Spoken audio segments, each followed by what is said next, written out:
اس کام کے کچھ لوازم ہیں، کچھ شرائط ہیں، اس کی کچھ تدریج ہے جو ہمیں سنت سے ملتی ہے، قرآن سے ملتی ہے، حدیث سے ملتی ہے۔ تو میں اس کام کے ضمن میں اس کی وہ تدریجی مراحل اور اس کے لوازم اور اس کی شرائط بیان کرنا چاہتا ہوں۔ سب سے پہلی شرط اول، وہ فارسی کا شعر مجھے یاد آیا کہ در رہے منزل لیلا کے خطر ہاش بسے، شرط اول قدمی نس کے مجنون باشی۔ پہلی شرط یہ کہ مجنون بنو۔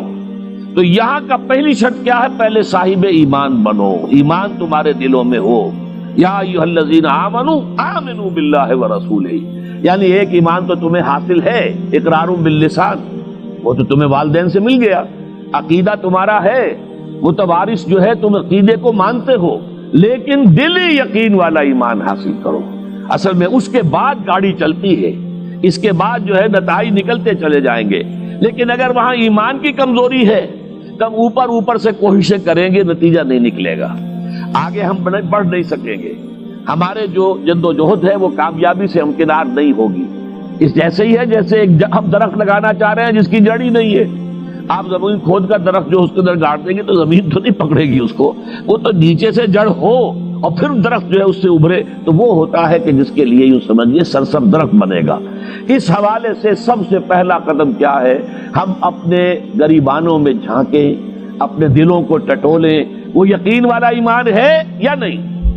اگر ہے تو اللہ کا شکر ادا کیجیے، تہنیت، مبارکباد، اور نہیں ہے تو پہلا کام یہ ہے کہ اے ایمان کے دعوے دارو، ایمان لاؤ جیسے کہ ایمان کا حق ہے۔ یقین اللہ کی ذات پر، اس کی صفات کمال پر، یقین مرنے کے بعد اٹھنے پر، بعث بعد الموت اور حساب کتاب، یوم حشر اور جنت اور دوزخ کا یقین، فرشتوں کا یقین، وحی کا یقین، قرآن کا یقین، کتابوں کا یقین، نبیوں اور رسولوں کا یقین اور محمد الرسول اللہ کا یقین صلی اللہ علیہ وسلم کہ آپ آخری اور کامل رسول ہیں اللہ تعالیٰ کے، خاتم النبیین بھی ہیں اور آخر المرسلین بھی صلی اللہ علیہ وسلم۔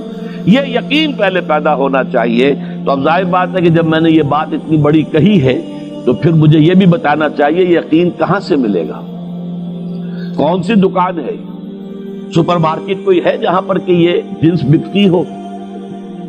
پہلی بات تو یہ ہے کہ اس کے لیے آسان ترین طریقہ کیا ہے؟ صاحب ایمان کی صحبت اختیار کرو۔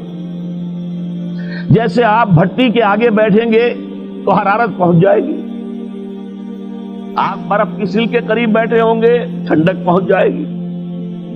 اگر صاحب ایمان ہے، کسی کے دل میں یقین والی بھٹی دہک رہی ہے، تو اس کے قرب سے آپ کے اندر بھی یقین پیدا ہو جائے گا۔ دوسرا طریقہ یہ ہے کہ شریعت کے احکام پر عمل کیے جاؤ، کیے جاؤ، کیے جاؤ، کیے جاؤ، اس عمل سے بھی یقین پیدا ہوتا ہے۔ یہ دو طرفہ معاملہ ہے، یقین سے عمل پیدا ہوتا ہے اور عمل سے یقین پیدا ہوتا ہے۔ جیسے آپ کہتے ہیں وشس سرکل، بری شے ہوتی ہے کہ ایک چیز ہے بڑھ گئی تو پھر اس کے اور خرابی بڑھ گئی، اس سے پھر وہ پہلی خرابی اور بڑھ گئی، پھر وہ اس سے اور خرابی بڑھتی چلی گئی۔ جیسے پیچ آپ کہتے ہیں ہر چکر کے ساتھ وہ پیچ آگے بڑھتا جاتا ہے، اسی طریقے سے بھلائی کا بھی ایک سرکل ہے۔ ایک نیکی آپ کریں گے آپ میں ایمان پیدا ہوگا، اب آپ زیادہ نیکی کریں گے تو اب اور زیادہ ایمان پیدا ہوگا، تو یہ دو طرفہ سرکل ہے۔ اور تیسری بات جو ہے خاص طور پر فہیم، ذہین، انٹلیکچوئل لوگ، سمجھدار لوگ، اور آج کی دنیا آپ کو معلوم ہے کہ ہمارے نوجوان طبقے میں بہت بڑی تعداد اور بہت سمجھدار لوگوں کی ہے، اس لیے کہ ان کی معلومات کا دائرہ بڑا وسیع ہو گیا ہے۔ جدید دنیا میں جو علوم ہے ان کا ایکسپلوژن ہے، دھماکہ ہو گیا، اتنے علوم پھیل گئے اور اس کے اثرات ہیں۔ اخبار بین لوگ بھی جو ہیں وہ بھی ایک طرح سے ہر ایک ان میں سے فلسفی ہوتا ہے، آپ اس سے ذرا بات کر کے دیکھیے، وہ اپنے فلسفے بگاڑے گا، اپنی رائے دے گا، معلوم ہوتا ہے کہ شاید سب سے بڑا سیاسی تجزیہ نگار یہی ہے۔ لہذا وہ لوگ کہتے ہیں کہ ہمیں تو وہ بات بتاؤ جو ہماری عقل کو بھی اپیل کرے۔ یہ جو معاملہ ہے وہ ایمان جو عقل کو بھی اپیل کرے، اس کی سورس صرف ایک ہے اور وہ قرآن حکیم ہے۔ مولانا ظفر علی خان نے ایک شعر کہا تھا بہت سادہ انداز میں، وہ جنس نہیں ایمان جسے لے آئیں دکان فلسفہ سے، ڈھونڈے سے ملے گی عاقل کو یہ قرآن کے سپاروں۔ عاقل جو ہے انٹلیکچوئل، ایک ہے عام آدمی، عام آدمی جو ہے صاحب یقین کی صحبت سے بھی یقین پیدا ہو جائے گا، عام آدمی عمل کرتا رہے گا اس سے بھی یقین پیدا ہو جائے گا، لیکن عاقل، انٹلیکچوئل، وہ شخص جو کہتا ہے پہلے میری عقل کو اطمینان ہونا چاہیے پھر مانوں گا، اس کے لیے جو سورس ہے، منبع ہے، سرچشمہ ہے ایمان کا، وہ صرف اور صرف قرآن ہے۔ اس میں غور و فکر کرے، انسان اس طرح قرآن کو پڑھے کہ وہ براہ راست اس کا مفہوم اس کے دل کے اوپر اترتا چلا جائے۔ جیسے علامہ اقبال نے کہا ہے کہ تیرے ضمیر پہ جب تک نہ ہو نزول کتاب، گرہ کشا ہے نہ راضی نہ صاحب کشاف۔ قرآن تو تمہارے اپنے قلب پر نازل ہونا چاہیے۔ اور یہ اصل میں ان کے والد نے کہا تھا ان سے، بالکل بچپن میں۔ علامہ اقبال چھوٹے سے بچے تھے، ان کے والد تھے ذرا صوفی منش آدمی تھے، وہ شیخ نور محمد۔ وہ آئے فجر کی نماز مسجد سے پڑھ کر آئے تو دیکھا کہ اقبال جو ہے بچہ وہ قرآن پڑھ رہا بیٹھا ہوا۔ اس نے کہا والد نے کہ بیٹے تم یہ قرآن کیسے پڑھتے ہو؟ اب وہ حیران ہوا بچہ، یا بجان بس میں پڑھتا ہوں قرآن جیسے پڑھتے ہیں، آپ کا مطلب کیا ہے؟ کہا بیٹے قرآن ایسے پڑھا کرو کہ جیسے یہ تم پر نازل ہو رہا ہے، یوں سمجھو کہ تم پر نازل ہو رہا ہے، تم مخاطب ہو۔ اب اس چیز کو انہوں نے اپنے اس شعر میں ادا کیا، تیرے ضمیر پہ جب تک نہ ہو نزول کتاب، گرہ کچا ہے نہ راضی نہ صاحب کشاف۔ جیسے یہ قرآن قلب محمد پر نازل ہوا تھا، فَإِنَّهُ نَزَّلَهُ عَلَىٰ قَلْبِكَ، جبرائیل نے یہ اے نبی اے محمد آپ کے دل پر اتارا ہے۔ تو جب تک ہمارے بھی دل پر نہیں اترے گا تو قرآن مجید جو ہے وہ ہمیں انسپائر نہیں کر سکے گا۔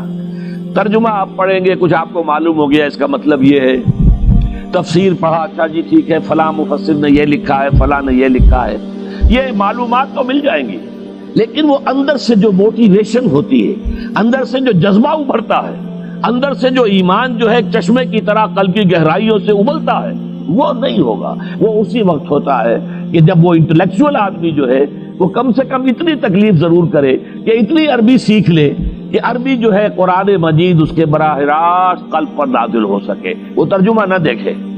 اب ایک آیت پڑھی پھر ترجمہ دیکھا، پھر دیکھا اس میں نمبر 11 لکھا ہوا ہے، حاشیہ میں جا کر دیکھا نمبر 11 یہاں ہے، وہ دیکھا، تسلسل تو ٹوٹ گیا۔ اب وہ بات نہیں رہی۔ اور ترجمہ جو ہے وہ سبھی جانتے ہیں، دنیا میں ہر بچہ بھی سمجھ لے گا کہ غالب کا کوئی شعر ہو اور وہ آدمی پڑھ کے جھوم جاتا ہے کہ کیا بات کہی، اسی کا انگریزی میں ترجمہ کر دیجئے، اب اس میں کچھ بھی نہیں۔ آپ نے مفہوم تو بیان کر دیا انگریزی میں، لیکن جو تاثیر ہے اس غالب کے شعر کی وہ انگریزی میں منتقل نہیں ہو سکتی۔ تو قرآن مجید کا کچھ نہ کچھ مفہوم تو ترجمے سے معلوم ہو جائے گا، قرآن کی تاثیر ترجمے سے نہیں حاصل ہو سکتی، تفسیر سے نہیں حاصل ہو سکتی۔ اسی لیے دو سب سے بڑی تفسیروں کا ذکر علامہ اقبال نے کیا ہے کہ گرہ کشا ہے نہ راضی، نہ امام راضی کی تفسیر کبیر سے تمہیں فائدہ ہوگا اور نہ امام زمخشری کی کشاف سے ہوگا، جب تک کہ تمہارے اپنے دل پر قرآن نہ اترے۔ اور اس کے لیے لازم ہے کم سے کم یہ کہ اتنی عربی انسان سیکھ لے کہ بیریئر نہ ہو ٹرانسلیشن کا، کوئی پردہ حائل نہ ہو درمیان میں، تسلسل نہ ٹوٹے، آپ براہ راست پڑھ رہے ہیں اور براہ راست اس کا مفہوم آپ کے قلب پر نازل ہو رہا ہے۔ تو پہلا سٹیپ جو میں نے ان 3 آیتوں پر اضافی آیت سورہ نساء کی آپ کے سامنے رکھی، ہم میں سے ہر شخص کا پہلا کام یہ ہے کہ وہ یقین والا ایمان حاصل کرے۔ عام آدمی کے لیے صاحب یقین کی صحبت بھی مفید، عام آدمی کے لیے عمل سے بھی یقین پیدا ہوتا ہے، لیکن انٹلیکچوئل کے لیے، ذہین کے لیے، فہیم انسان کے لیے، انٹیلیجنسیا جسے آپ کہتے ہیں، اس کے لیے لازم ہے کہ وہ قرآن مجید کی گہرائیوں میں غوطہ زنی کرے اور قرآن اس کے اپنے قلب کے اوپر نازل ہو تو کہیں جا کر وہ قرآن کو سمجھے گا۔ چنانچہ علامہ اقبالی کا ایک اور شعر میرے ذہن میں آیا ہے، وہ میں آپ کو سنا دوں۔ ہم یہ سمجھتے ہیں کہ عرب تو ان کی اپنی زبان ہے، لہذا وہ تو قرآن مجید کو سمجھتے ہی ہوں گے، لیکن بسا اوقات ایسا بھی ہوتا ہے اگر دل پر حجاب آئے ہوئے ہوں تو قرآن مجید کے سمجھنے سے بھی کچھ حاصل نہیں ہوتا، دل پر حجاب ہے۔ یہی وجہ ہے تو عرب ہو یا عجم ہو، تیرا دل نہ دے گواہی، لغت غریب، یہ قرآن مجید جو ہے تو عجم ہو یا عرب ہو، یہ قرآن مجید تیرے لیے لغت غریب رہے گا جب تک کہ تیرا دل گواہی نہیں دیتا۔ تو ایک تو طلب ہدایت ہو انسان کے اندر، اور دوسرے یہ کہ قرآن مجید کو براہ راست نازل ہونے کا موقع ملے قلب کے اوپر، تو ایمان یقین والا حاصل ہوگا۔